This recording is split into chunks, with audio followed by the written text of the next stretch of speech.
All right, everybody, welcome to another episode. And this is a very special one because we've got someone here who is very synonymous with the word challenge. In fact, you can't even tell the story of the challenge without her. In my eyes, she's a trailblazer. Aneesa, thanks for being Thank you. Well, that was sweet and unexpected. I appreciate that. Listen, I have to make Trailblazer.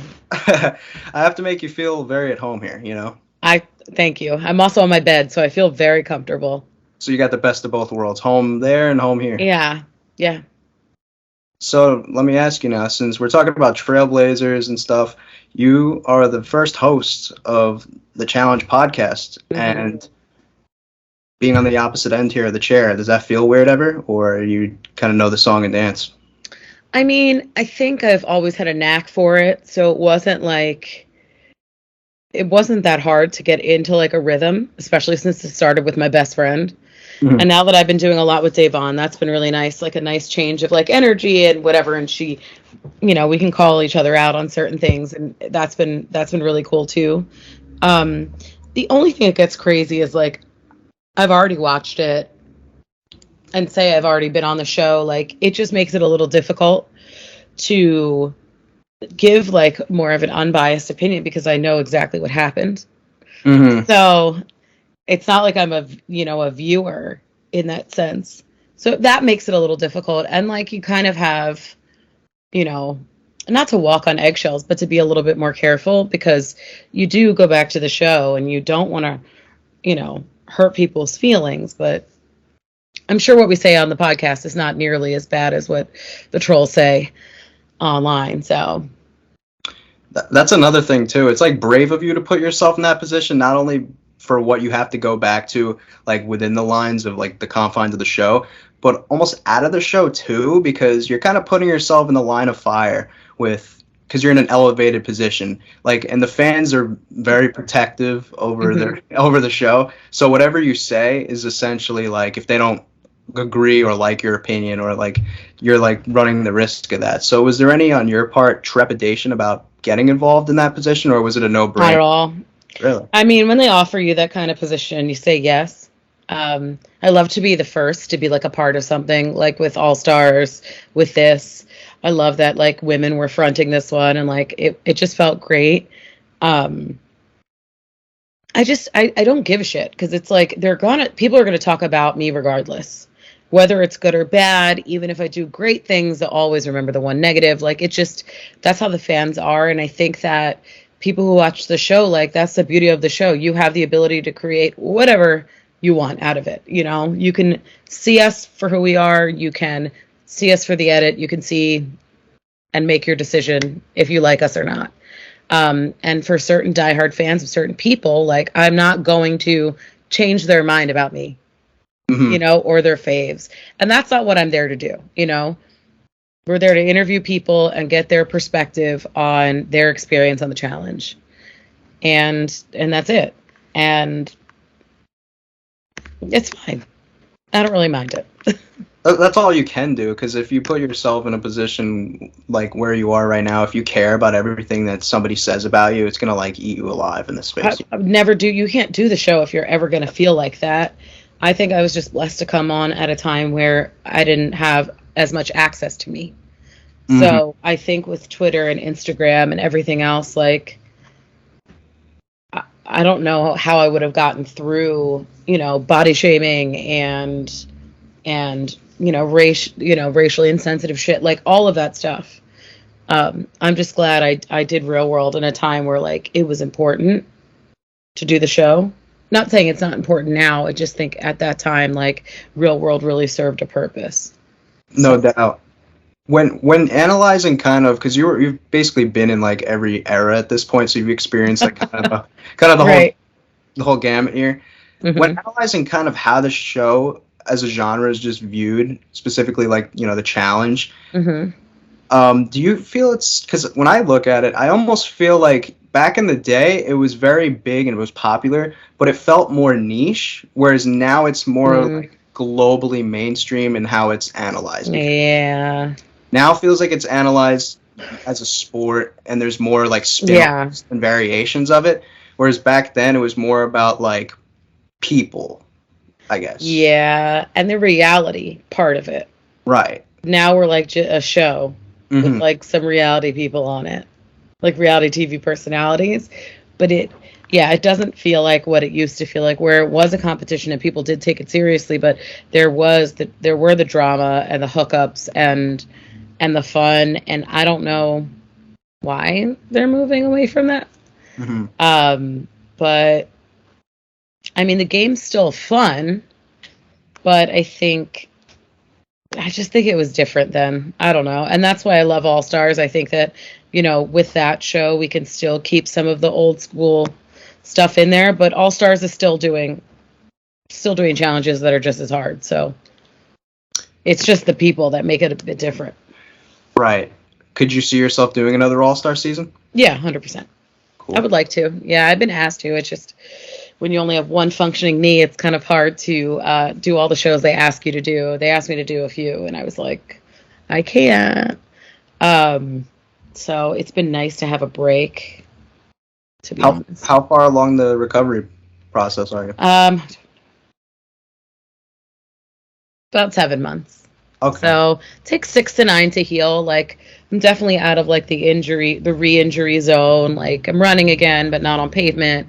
I've been doing CrossFit since November because I'm stubborn. November, December. Yeah, I've just been trying to like keep at it and get stronger, and everything's been great. Yeah. So now this is a good question since we're on this whole topic of the shift. What's something that you maybe like about from back in the day, more about now, and then maybe what's something you like about currently doing it that you like better than back then? I mean, back then, it just felt like summer camp, and you got with your friends, and you didn't get to go like... With all of the shows that they're filming now, I literally could go on 3 or 4 shows a year at this rate, Like, I could have been on Global. I could have, you know what I mean? Then All Star, like, all of these shows, the one they're filming now, like, there's so many that they're just spitting them out. Right. But you really had to, like, be selected for this show. So you had to fit the dynamic, and there was this giant unmarried single pool to pull from of people that didn't care to show their ass a little bit. And and they were polarizing figures. So I thought that was awesome. Now I like it because the paycheck's bigger. well, that's blunt, yeah. But no, but it's like. No, you're no. I'm glad you said that. I'm very glad. I'm not playing with like it was fine when we were younger to get paid $1,500 a week. Like, we didn't care. We thought we were doing, like, we were there to play the game, to make it to the final, to run that. Like, that's what we wanted to do. But you also got to party with your friends and see the people that you hadn't seen for a year or maybe 2 years. So it was very different. It feels more like a job now, like an occupation. And I don't say that in a bad way. I mean, this is the only job I've had besides being a dancer and like a bartender. Yeah. And working in retail, it's like, this is all I've known for 2 decades, Like, I've been in this. And the paycheck is nice, but I do have new friends now, so it is nice to go back. It just feels more strict and more like we're here to compete, whatever else. So it has changed in that way. No, I'm glad you brought up that last point, because you guys were putting your essentially stories in front of the world at that time. This is, I guess, more so speaking towards real world, but Challenge too. Yeah, we definitely put. Mm-hmm. You guys were putting like your lives out there for everybody to see, and then having to come back and like whatever backlash that may be, you guys had to face it yourselves. Yeah. And it was essentially pocket change to do that, Yeah. Versus right now. Yeah, like, we definitely were telling a story, but now that there are so many, new faces, it's like so many different stories that you have to tell. And then, like, when do you have time for that? And I did notice when we got, especially with like all of the new people, that we got on Spies, Lies, and Allies. I realized like when it was their episode where they were like going home or whatever to like really focus on that character and tell a little bit more about them. Because there's not enough time unless a show was on for like a year that you could, tell Huey's story, tell Gabo's story, so we got to know them because, we had a lot of downtime there. Yeah. But the people don't get to know them. So it kind of gets lost, that relatable aspect to a lot of new characters that people don't know, especially when they start on shows, I think, that are focused on like dating or love or whatever. It's just very different than being on TV for a year and people like growing up with you and seeing where shit started at like 10, 19 or 20. So I think that also makes the show a little different now.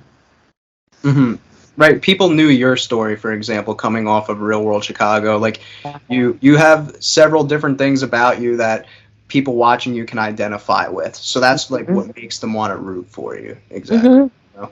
Yeah. Do you is one of the reasons why you continue to keep coming back is for those people that like might be able to identify with yourself? You're multiracial. Yeah, it's a lot. Like I just did a Challenge Mania event. Shout out Challenge Mania.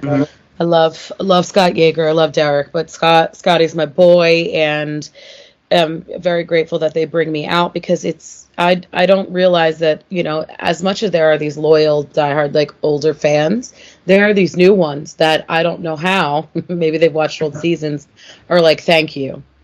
And like, I've been watching it since I was 13. I'm like, shit. But all of that is like, it's just so wonderful. It's very humbling to, and you just feel like you're still doing the job that you kind of didn't sign up for. Like I did Real World not knowing how many people I'd affect, myself included. And I didn't know that it would just transcend time, basically. So now it's like different ages, different backgrounds of people being like, thank you. And I think that is one reason why. I mean, the main reason is to prove to myself that I can do these things, but right under that is to be like, hey, you can do this shit too. Yeah. I like, don't doubt yourself and don't let anybody say that you can't. Like there are so many things that people can do that they don't think they can until that moment. So as long as I can be like that hope or whatever for people, then, my job is done. It's the reward, I should say. Like you feel rewarded in the end when you're able to touch on a certain audience. You almost feel, all right, my job here is I'm doing yeah, I love that part of it.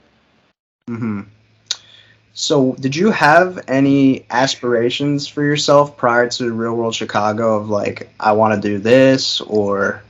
Yeah, I mean, I just gotten out of high school. It was my first year of college when I got cast for Real World. So I didn't really know what I wanted to do. My first thing was like, I wanted to be on Broadway. I wanted to be a singer. I was in a band and everything before I left. When I got home, I was in school to be a teacher, and that changed, even though I wouldn't mind teaching now. And even though I had those aspirations then, I'm glad that I started back in school in my 30s to see like what I really wanted to do, which is not business. But so being a, counseling psychologist, that focuses on, trauma and like sexual abuse and like all of those things, like a sex therapist, marriage and family, whatever, that feels like what I'm supposed to do. Like any type of counseling is what I think I was supposed to do. Like if I never have children, if I never do that, like I feel like that kind of fills that of like really helping kids and adults,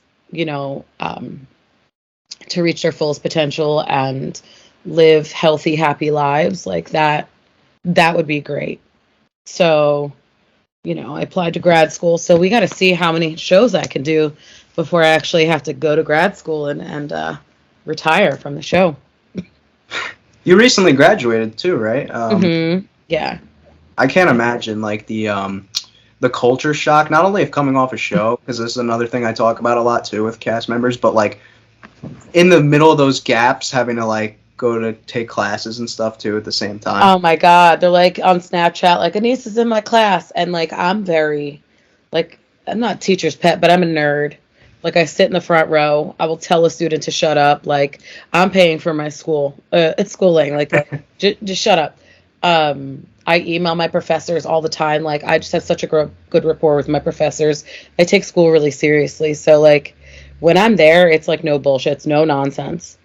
I'm there and I'm out. Like I don't want to be there for any other reason. But there are times like where kids are like, I know you. So when I had gone back for my last semester, we had stopped and gone online because of COVID. Mm-hmm. And I went back to finish in 21? Beginning of 22 I graduated. Maybe. So everybody was in masks. So it was a little bit easier to disguise myself. So I was like, yes, no distractions, especially when like you have an interesting season. Mm-hmm. Like everything with Nani, and when we did Total Madness, that was airing. Shit with All Stars, like all of that stuff was airing while I was still in school. So I would just take withdrawals and leaves of absence because I made Dean's List most semesters. So I was always in good standing that my professors would let me go. Mm. So I don't know how I balance the two things because it's virtually impossible and it definitely takes a little bit longer to graduate, but it was one of the best decisions I've ever made. Like the slight pat on the back with the Dean's List, yeah, I just had to let you guys know. gotta let that slip through the cracks. Yeah, I love school. Yeah. If you could trade in the Dean's List for the challenge win, which one would you do?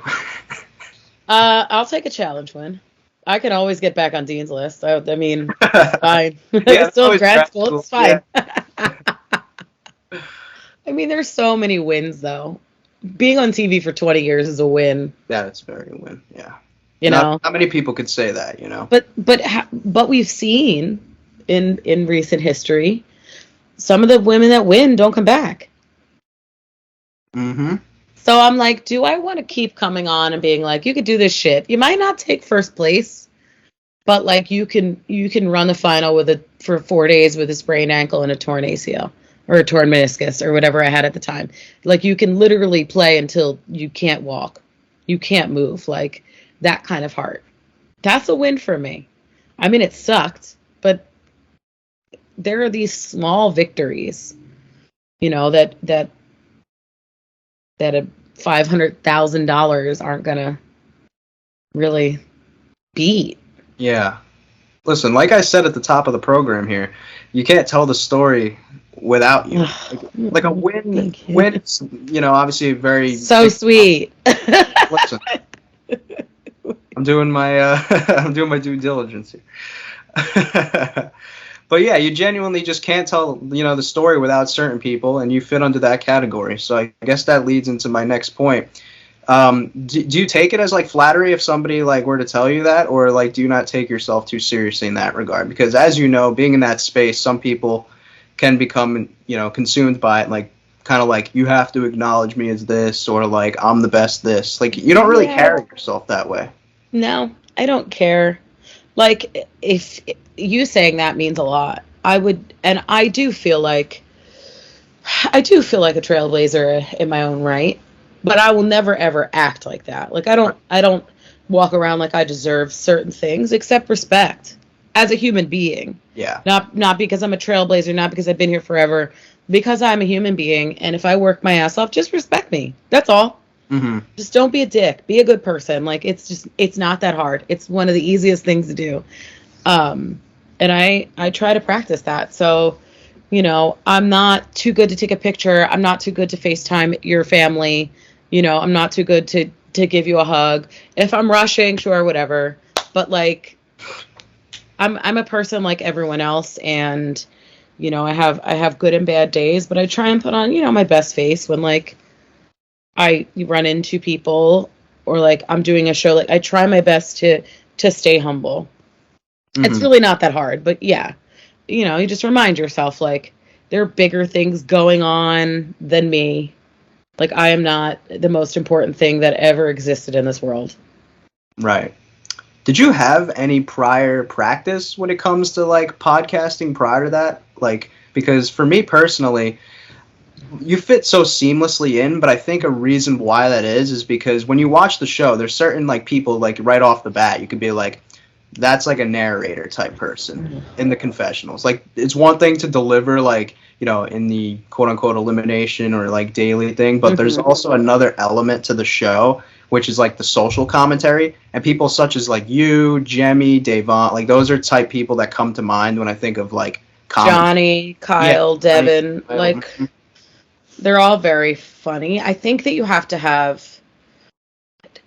be like quick, and it's like not to toot my own horn, but I guess I'll toot it a little bit. Like not knowing what the producers are going to ask you, but kind of like conversationally, like I already know the next question.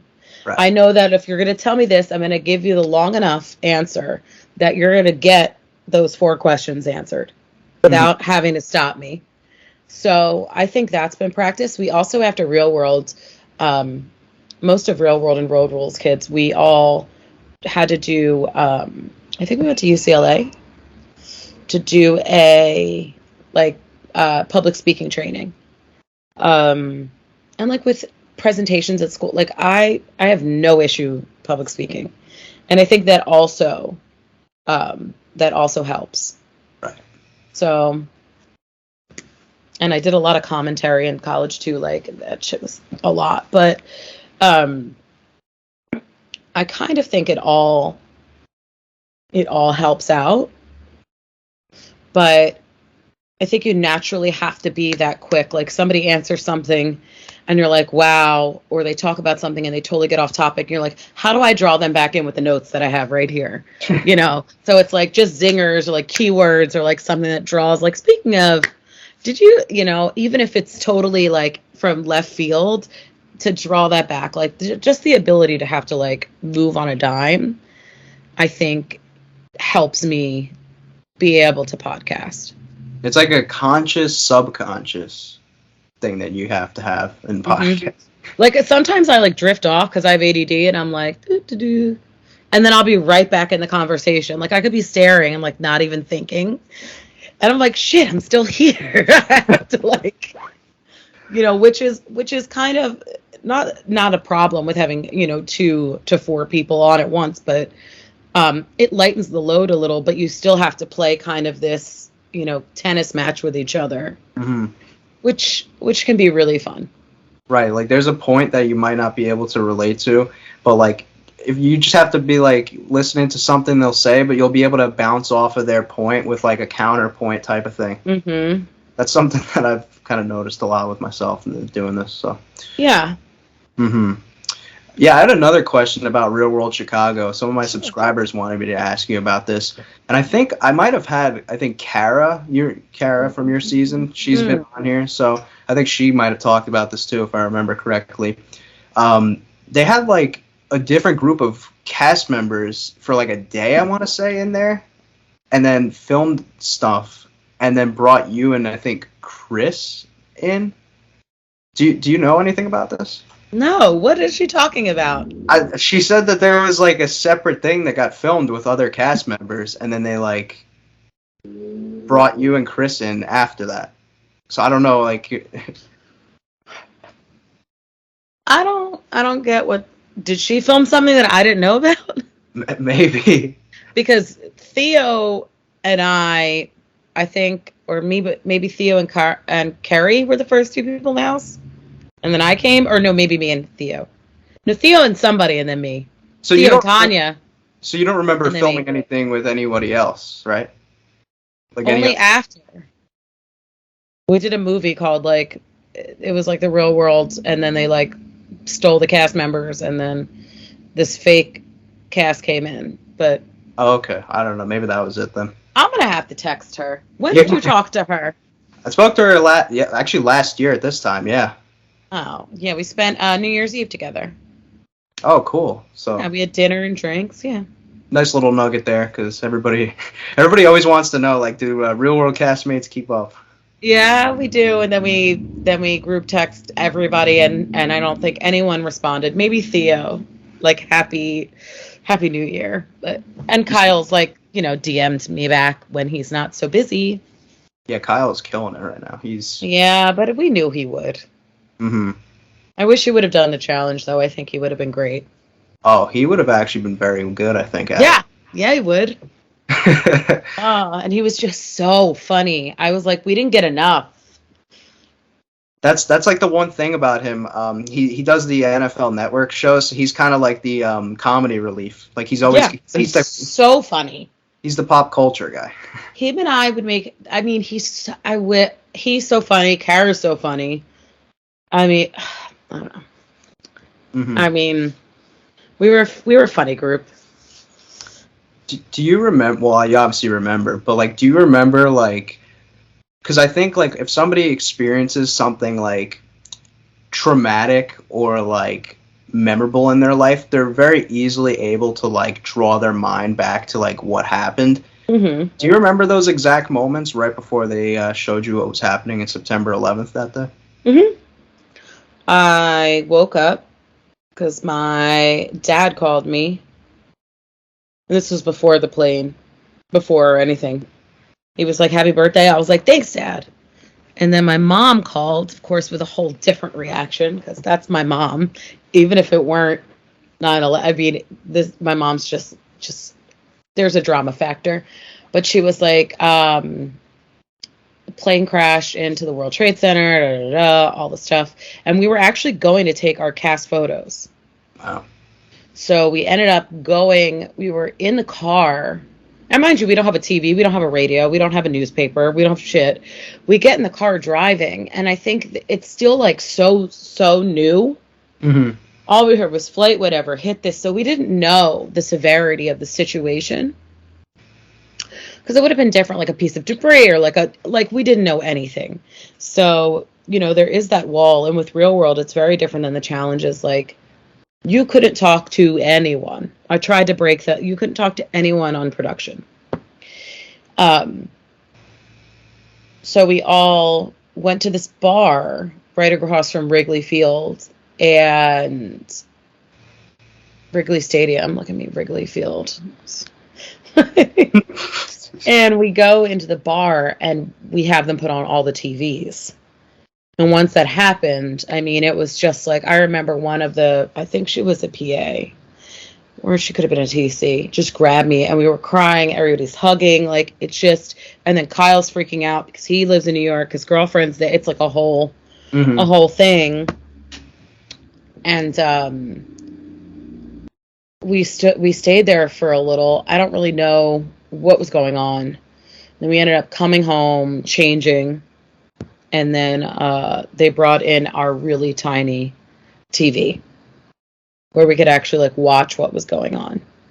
And then after that, there was like this sense of like, I don't know. It was like full on, everybody was your friend.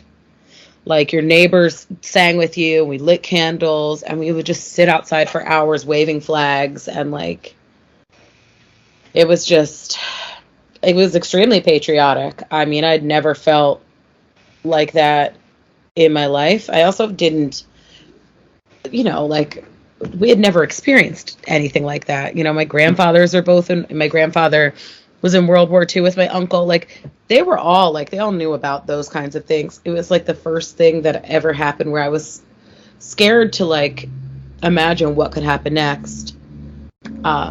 It was just very surreal because we were also filming a TV show, so it really put things in perspective of like how small we were. And it made everything feel so real because like everybody, because this would have came out at probably about 5-ish months after it actually happened. Probably about. Yeah, which makes people relive those moments again. So it's like doubly traumatic. Mm-hmm. to see that. But it's like a moment within a moment. Like you're watching a show, but you're watching something that was very traumatic and Mm-hmm. probably People are watching us watch it, which is yeah. like even crazier. It's also like really like eerie to think because you guys were season 11, right? I believe. Mm-hmm. The season prior to that was back to New York, and it was New York, and like the Twin Towers were like obviously pictured in there. So it's like very eerie to like think on. Yeah, it definitely was. So, but I know like from talking to a lot of people with the Real Worlders, they say like the crowds of people like in that city don't take very kindly to Real World coming and filming there. You guys really got it bad though, right? Like there was riots and stuff. Outside. Yeah, I definitely was in like Spin Magazine giving a finger or something. It's like we were a big deal back then. So they threw a brick at our producer, Zoe, who's my sweetheart. Yeah, we had to like sneak out the back. And, you know, they were talking about like the gentrification of the neighborhood. And I'm like, you understand that you guys moved in here and kicked everybody. Like they kicked out all the black people and like basically raised the rent. And you guys moved in and now you're all starving artists. Well, you wanted to live here, you know, and jazz up the neighborhood. Well, here you go. We didn't change the neighborhood. Our house turned into a cheetah gym. And now I think it's for sale as something else. So like, it was ridiculous, but well, I think the most burning Chicago question, Aneesa, has to be: did you get a chance to kind of decipher which is better between that and New York, pizza-wise? Oh wow, very different pizzas. Like Chicago really like their deep dish like style, which I love. I hate crust, so like I was a big fan of the deep dish. I've never been a crust girl. That's fair. I mean, bad crust. Except the crust across the street from bad sauce is a ruiner. Oh, that's why I personally, I mean, I don't know who's listening to this, but I personally think Domino's uses way too much sauce. That's just my. Yeah, I'm not really a big Domino's fan. How I pick Pizza Hut over Domino's. Same. But I love a good greasy, like I don't eat pizza a lot, but I would pick that. But they're very different types of pizza, you know? But I am, you know, an East Coast girl, so. That's why I was like... Probably stick with New York. That's why. However, I wouldn't mind the occasional Chicago pizza. Right. Just one slice, though. Like, New York pizza you could eat. Like, Chicago pizza's like, I could have a slice or two. Yeah, well, it fills you faster, the Chicago. Yeah. It's like a pie. I've only had it once. When we went out. But it was good. Yeah. So, coming off of this show, Real World specifically, but you could kind of, I guess, tie this into, like, your overall experience since you've kind of experienced both ends of the spectrum here with now doing the challenges. Did you experience any type of mental withdrawal from doing the shows? Like, was it a tough transition coming back into normal life? Well, I had my first panic attack on Real World, which kind of messed me up for about 2 weeks. And I was like, Cara, I don't feel well. I remember we went to Potbelly that day. I'm like, I don't even know if I could leave the house. I just didn't know where I was. Like, it was just like this. I just had a whole, like, freak out situation. So I came home. I mean, once the show was over. And, of course, that's, like, it's just crazy because you're ripped out of a scenario where you've lived with these people for 5 months, 5.5 months. And what's even crazier is they're still like strangers to me. Like I know them in that trauma bond, like environment. I know them in that space, but like, I wish I knew them more, you know, I wish we had like a year, but being ripped out of that and then coming home to my environment, especially dealing with like anxiety after that, which I don't think is from being on the show. I had anxiety before that. It just manifests itself differently. But then I was on meds and all this other shit. And then it just, every time you go on a show, there is that, like, you need that transitional period when you get home to, like, decompress. Because you get ripped out of your environment, thrown in a new environment, then you can be pulled out of that environment at any time, injury, elimination, whatever, or it ends, and then you come home and you wake up and nobody's around you. It's that first day of like I'll say for last season, especially like 10 weeks of doing that, 10 weeks of being with these people, and then that 100-hour final of like living out in the woods with these people, you know, who are like your family at this point. Yep. I'm going through like some traumatic things, injuries and otherwise, especially with Liv. Like that was so painful to see. And then coming home and being like, where are these people? I mean, it was nice to have silence, but it also was kind of weird because I wasn't used to it. And there's always that like 2 week, and a lot of us take it, where it's just like, I even tell my mom, I'm like, phone's going to be down. I have to unpack. I have to wash everything. I just want to sit down. And then I'll go out to dinner like 2 days later by myself.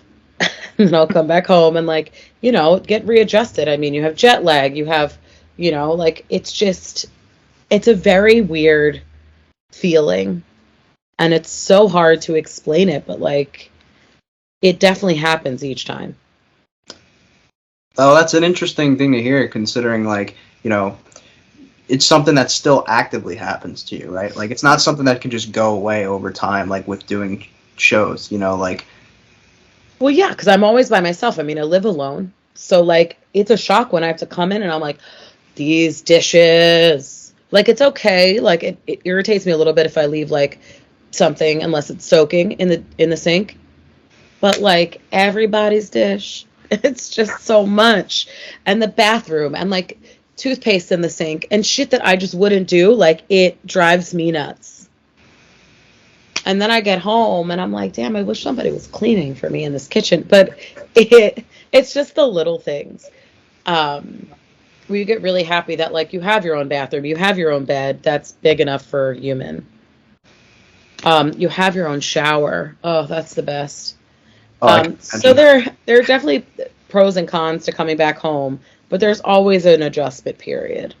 Mm-hmm. Do you think like a protocol of like sort of like a bubble period transition in between like leaving the show and returning home would be useful for you guys? Like what? So like have us together still and go somewhere else? Not necessarily together, but like you're in like this little bubble where it's not normal life yet, but it's not like. What does that bubble look like though? It's like human exposure without like just the entire experience of being home, sort of thing. But you want to go home. That's true. Because you're for a while. Mm-hmm. Yeah, like I would have stayed in Argentina and traveled if I didn't get hurt. But I had made an appointment for 1, sushi, and 2, my orthopedist. Those were the 2 appointments that I made before I even flew out of Argentina. I mean, I made them the day after I was done the final. Oh wait, it wasn't the day after I had to do my exits.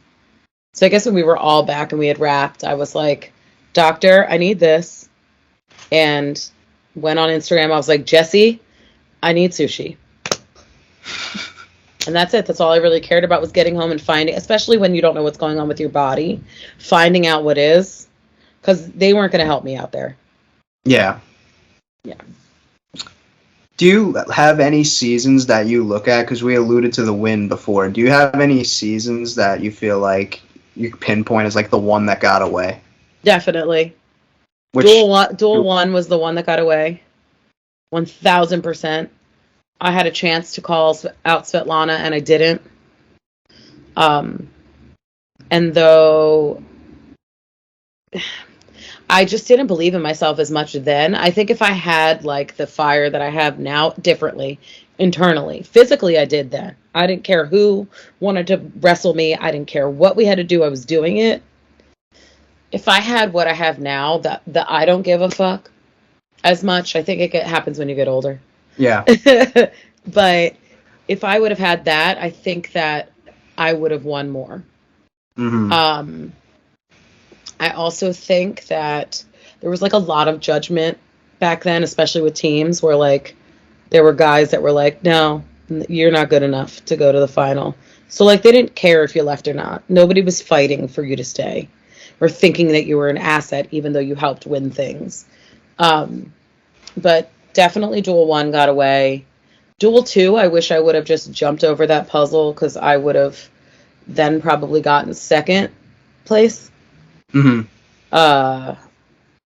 Because people always think that I'm the reason that Mark got third, but it's like a whole other thing that took us forever there together.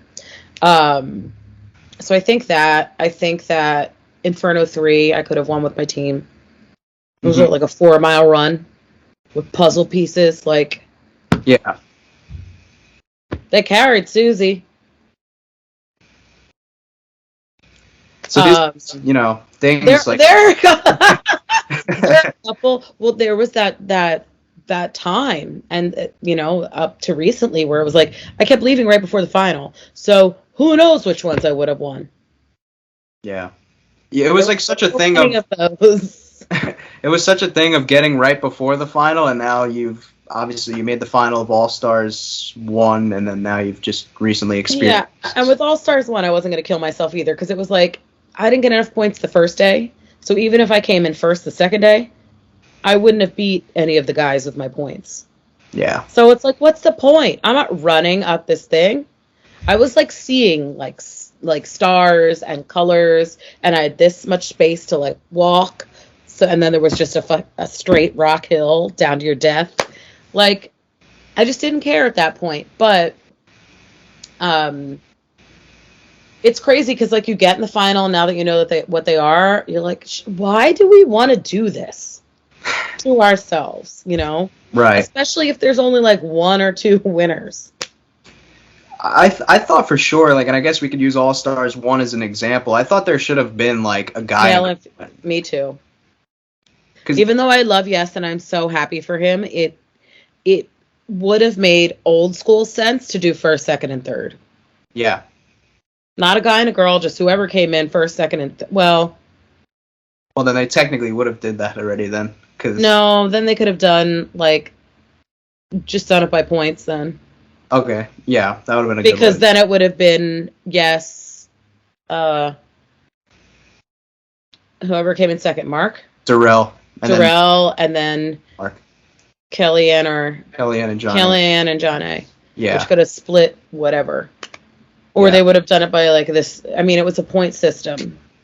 Mm-hmm. They would have been like, who crossed first? I mean, it was about points, though. So, I don't know. They could have done it that way, and I would have been like, okay, cool. All right. Feels like back in the day. Well, I asked CJ for it this time, too. I was like, third place, second place, anything, third place, nothing?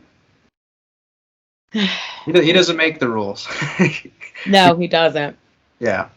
Well, you mentioned before about not giving an F. See, I did the thing, like the bounce off your point. Mm-hmm.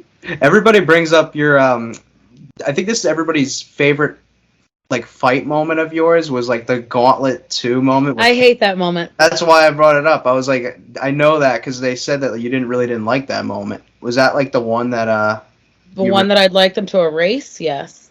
Mm-hmm. What was it about that? Just what you said, or? It was Hasela and I were doing like a Dare to Be Different, let's switch outfits day. And then I had I don't wear dresses. I was in like a sundress with a belt on. I had like cowboy boots and my mohawk with like ridiculous eyeshadow. Like it wasn't a day to fight. Mm-hmm. And like, I'm tough, but like, I'm not like that. And it was just very like, not me. And maybe it was me at 24. Or however old I was, 24? 25? Sounds about right. Whatever. I didn't really drink, so I'm trying to remember, like, what age I was. So, like, mid-20s. And it just looks stupid. Like, I didn't like Cara, and she did not like me. But I also was like, they were trying to make Cam feel bad or like not do something, and I'm like, girl, compete, like do what you got to do. Because Cameron was great. I loved Cameron. Yeah. So it was so petty though, and like Timmy's in back of me, that's mocking the best me, and then I'm gonna see him, in June when I go to Pittsburgh. So I'm really excited about that because I have not seen that man in eons. So that should be fun. But now Cara and I are fine. We've Yeah. been fine. We were just like children then. We were kids. I can imagine like living it and hating it, but like from a third person's point of view, finding it funny. Like I'm sure you would laugh at it if it wasn't you. I mean, S my D was a little extreme, but it's not the first time I've said it or someone from Philly said it. So it's like it could have been worse. I could have actually gone down the sand and like chased her. But I didn't, because the one thing about me is that I won't fight on these shows. Like, that's ridiculous. It's not worth it. Mm-hmm. And no one's ever like, I have enough self-control. Like, I didn't grow up like fighting people. Like, that's not how I was raised. So I just do have a little bit of a mouth on me, which I've calmed down, and people are a little disappointed by that. But listen, you're just becoming Zen. That's all it is. I know, but Zen's not fun. I mean, it's great for my mental health, but like, you know, you pick and choose your battles. Right. Do you have any advice that now Aneesa would give to younger Aneesa on the shows? I mean, believe in yourself more. Fight a little harder. I stood my ground, though. I always, you know, I didn't take any shit. So I really commend young me for not letting anyone, you know, basically break my spirit. Because I definitely went through a lot of stuff. But, you know, old me would tell young me that they're proud of me for standing up for myself and for giving everything I had. So maybe not as much profanity as a young girl, but what's done is done. I mean, they aren't words that you've never heard before, so.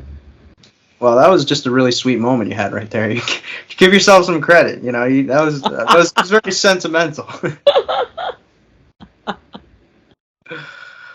Oh man. But I know from time to time you do share some posts involving you and Diem, and I find those also very heartwarming as well. I was going to ask, do you have any specific favorite memory of Diem? I mean, I feel like I love them all.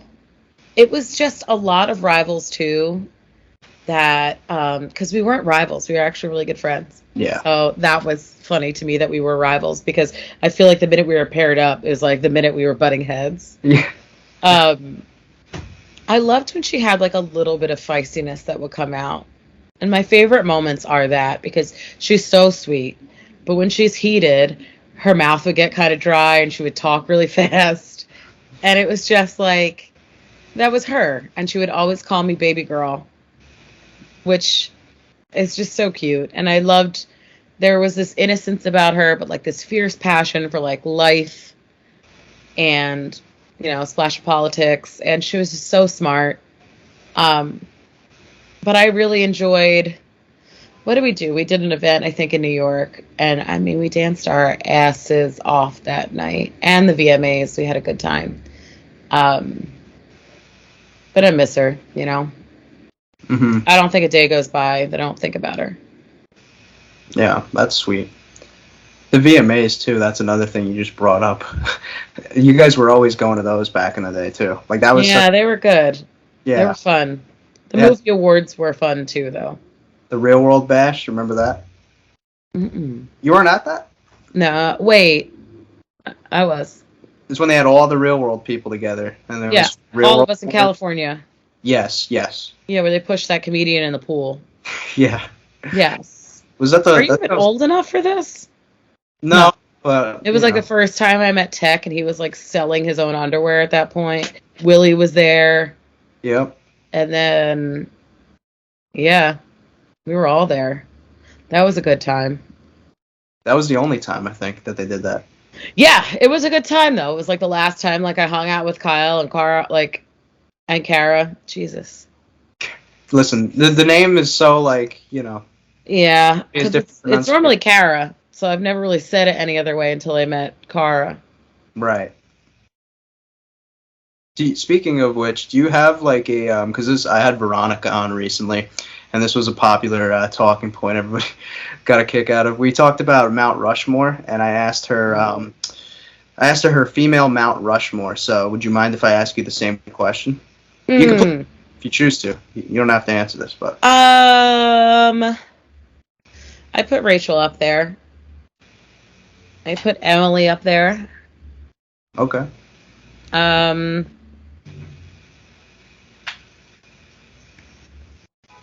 mean, I'd throw Veronica up there. Mm-hmm. You can I've put never yourself if you want. Yeah, but I don't really need to be up there. You don't need to, but you also. No, I could have just etched the people that are on the mountain. I don't really need to be on it. You know, if they're like Mount Rushmore and like Friends, like I'd come up and could put like a little thing, but I don't really care. Like I don't need all of it. I mean, you could stick me up there as you want as like an honorary member, but I'm trying to think of a fourth human. Human. Yeah, fourth human. That was really good. Because the thing is that like Veronica was great politically, like physically, like she did a lot of shit, and I think is a trailblazer too. Yeah. So it may have not worked out in her favor like the last couple of seasons, but she did all the hard work in the beginning, especially for women. Mm-hmm. So she needs to be up there clearly for more than one reason. I'm like, who was on the show? I mean, I might even put John A up there at this point. Yeah. You know, you go from like not doing anything on challenges and getting in weird relationships. And she loves me. That's my little sister. I could say this. Getting in weird relationships, not giving a shit about the show, to like turning it all around, having a family, getting married, and then fighting for said family and winning back to back. And now becoming like the person that want to get paired up with first, you know? And being a force. And now being looked at as like a very strong competitor. And I love that transition. So I'll toss her up there.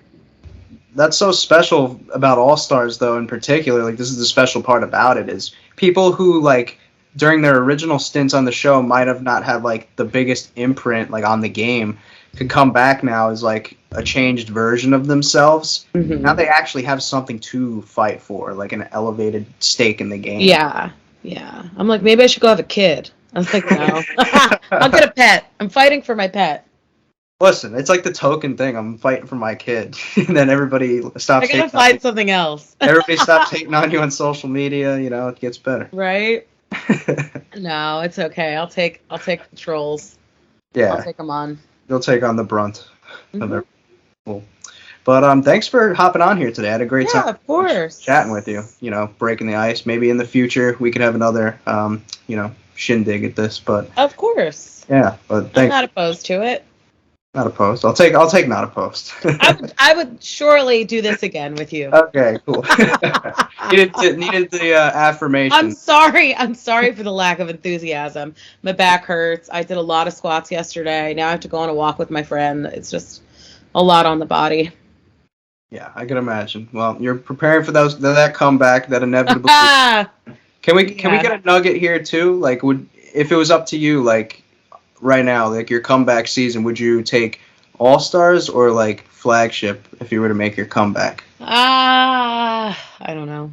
We could let it play out. You don't have to answer that. I mean, I'll do both. I'd love to do. So the thing is, I'm not doing 39. I said I wasn't going to do 39 when I was on 38. Mm-hmm. So regardless of the injury, I wanted to take a break. Mm-hmm. I really want to do 40 though. I feel like it's going to be sick. I really want it to be like old school versus new school. Mm-hmm. I really think it needs to happen. I feel like people have been asking for it. On 30 gave us Dirty 30. People enjoyed that season. It was just messy enough. And people want the mess. People want the trash talk. People want that. People also want to see, old school versus, vets versus rookies. I was a vet. I had done like 2 shows. Or 3 shows. And I was considered a vet. And I'm like, and I really believed it. And we were against the rookies who, even though some were older than me, I was ready to go. I was like, fuck that. Like, and there was this, I don't know. I just think it needs to be. You hit the nail on the head. Or like an Inferno type of like team. Like, I think it should be teams. We haven't done teams in forever, except for like little teams. Mm-hmm. I think it's time to start making things weird. Well, things need to be weird. I mean, that's a given. But no, you hit it right on the head because with like other reality show competitions, I noticed like those milestone numbers they usually go big. Like Survivor's gone big, Big Brother usually goes big. It almost feels right. Like Dirty 30 did have that feel of like this feels like sort of a cornerstone type season. Mm-hmm. Like you came back, Veronica came back. Derek came back. Like you. Yeah, like I hadn't been on for a while. Yeah, like it I felt. don't even know where I was. I don't even know what show I did before that. Bloodlines, I believe. Ah, It took like 2 years. 2 years about. Which seems so long, but they only used to do one a year. So now they're doing more. Then they started doing 2 a year. Then people started calling them by numbers instead of names. It's like season 38, and I'm starting to do it now too. But because it's like ride or die. I mean, the Gauntlet's easy. Inferno's easy. Like those were fun. But yeah, we'll see. We shall see. I mean, I love All Stars and I miss it. So like maybe because it's less time. But I don't know. Wherever the wind goes. Yeah, we'll see what happens. All right, cool. I'll let you go now, but thank you again for. Yeah, no worries. Cool. All right. Okay. See ya. Bye. Bye.